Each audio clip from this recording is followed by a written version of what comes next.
usually, the Bible said, flesh and blood could not enter into heaven. I believe with my own opinion. It's not written in the Bible because even Paul did not know. But this is just based on my opinion and feeling that he is out of the body.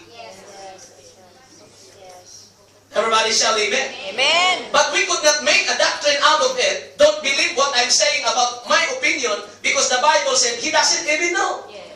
Only God knows. Amen. If his body was in the third heaven or his body was left on the earth while his human spirit went to the third heaven. So what Paul saw in the third heaven, Pastor? It's very interesting. Verse 3. Praise God. And I know that this man, whether in the body or apart from the body, I do not know. But God knows. He reiterated with redundancy in his writing 2 times to make it sure, praise God, that his boasting about this man, hallelujah, praise God, would be correct. Everybody shall amen. Amen. Verse 4. Was caught up to paradise. So in other words, third heaven or paradise is the same place. When Jesus was crucified on the cross, there was a tip on the right hand and there was a tip also on the left hand. Praise God. Before Jesus died, before he lost his breath, the man on the right side told Jesus, when you reach your paradise, when you go to your paradise, please, not release me, please remember me. Mahilig siguro kayo magbigay-giro ang mga kapatid. The thief on the right side told Jesus, please remember me when you are in paradise. So that paradise is the same Greek word in the word paradise in verse 4, which is also the third heaven, where the mansion that we are waiting is there. Everybody shout amen. Amen. Now, what's in paradise, Pastor? Paul said, this man heard inexpressible things. In King James Version, things that he heard that unutterable. Praise that cannot be spoken by your tongue. Things that man is not permitted to tell. That is why he did not tell here in his letter because it's not permitted to man to tell what are the things he heard in paradise. It's a language with sanctity. It's a language, praise God, that human lips could not speak the words. Amen. There is no, like vowels, there is no intonations or pronunciation of the word. It's impossible for a man to speak the language there. Amen. Praise God. Hello? Amen.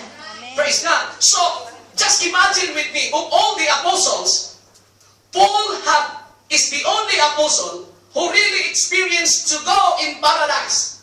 Praise God. He went there in his letter. Praise God. In verse 5. I will boast about a man like that, but I will not boast about myself, except about my witnesses. Wala pa pong isang tumayo dito at ako'y nagpapasalamat, mga kapatid, na palagi akong nagkasala. Now, this message will open your understanding. Why? There are so many churchgoers, because of their fault, because of their failures, they stop going to the church because they feel so ashamed to come to the church. That's right. Just because of their weaknesses. Amen. But Paul said, I will not boast about myself, but I will boast about my weaknesses. Amen. Bakit ipag malaki ko ang weaknesses ko? Hindi sinabi, I will boast about my utang. Hindi utang ipag malaki ko. Weaknesses. Mga kahinaan. Sino po ba dito ang perfect? Pwede na pong lumabas, mga. Gusto ko lang maiwan ang hindi mga perfect, mga. Paul says, I will not boast about myself, but I want to boast that man. But he was using the third person, referring to himself. Verse 6. Sinusundan niyo ba ako? Yes. Kasi yung iba mga kapatid, parang napansin ko, nag-Facebook pa rin mga Everybody shout amen. Amen. Verse 6. Basa tayong lahat. Ready, go. Choose to boast, I could not be a fool, because I would be speaking the truth. But I pray no one will think more of me than is warranted but what I do or say. Praise God. Parang grade 1 mga kapatid. Row 8. Even, Paul said, even if I should choose to boast, I would not be a fool. In other words, if he is going to tell the whole story of his experience 14 years ago, can you believe that? 14 years had passed. He has now the guts to write on a letter telling the whole story of his experience about the visions and revelations from the Lord. Kakaiba tayong mga immature ba eh. Nakatanggap tayo ng kahapon mga kapatid ng bonus, kinabukasan victory report, tuloy nalaman ng lahat, tuloy nakabangka doon sa McDo mga kapatid. Praise God. Minsan nagpo-post pa sa Facebook, pinapicturan pa yung pera mga kapatid. At cheque. Eh, hindi pa nakarating sa church, may humihingi na mga kapatid. Now, this is true about his life. Even Bible scholars have the difficulty to reconcile when was this happened in Paul's ministry. Now, I read some scholarly work about like Matthew Henry's commentary and some best Bible scholars. They have also the hard time to figure out when was this experience happened in the timeline of Paul's ministry. Some believe, Brother John, that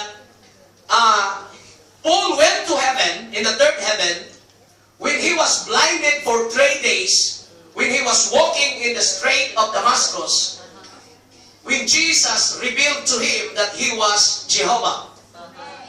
Hello? Now, for the sake of our guests and visitors, this is a truth-to-life story in Acts chapter 9 and Acts chapter 13 and 11, that Paul have the arrest warrants, praise God, to arrest and to torture all the Christians, to cut their head and to put them into prison. But somewhere along the way, going to Damascus, praise God, is Syria in our present time. Going to Damascus, along the way, there was a light from heaven, 12 o'clock noon, praise God, struck to Paul's eyes, and he was blinded and falls down from a donkey or horse. He falls down to the ground, totally blinded. And then, when he was blinded, there was a voice from heaven. There was a voice from heaven. It is not a text message. There was a voice in heaven that says, Paul, it was not Paul yet, Saul, Saul, why hast thou persecutest me? It is hard to kick against the prick. Paul was so eager to serve God with all of his heart. He was so zealous in serving the Lord. But now, he was asking, who art thou, Jehovah? Because all he knows from all his life is only God, Jehovah, or Yahweh, the God of Israel. Now, he was actually asking, who are you, Lord? Who are you, Jehovah? Then the voice answered from heaven, I am Jesus, whom thou persecutest. And Paul said, what must I do? Command me. What must I do? And I will follow. Because I want to serve you. And the voice from heaven said, you must go to the house of Ananias. You must pray and fast for 3 days. And some Bible scholars believe that in this particular time, his human spirit went to the third heaven. And some Bible scholars also believe in their presumption about his timeline that when Paul was in Damascus, he was stoned to death by the persecutors because of the preaching of the gospel. He was unconscious the Bible said, half dead. Parang namatay talaga si Paul. And some also believe that this was the time na ang kanyang human spirit ay umakyat doon sa langit nung siya po ay binato at nawalan siya ng malay. But where, praise God, and when in his timeline, that's not the issue. The issue here is that Paul went to third heaven, he was in paradise, and he saw the visions and he heard the words that man could not speak and could tell what was really, praise God, the beauty of the paradise that was being promised by Jesus Christ to all who believe. There was no description. There are no words to describe the beauty of heaven. Everybody shout amen. Amen. Now, he told in this verse, if I'm going to choose to boast about this experience, I would not be a fool, he said, because I would be speaking the truth.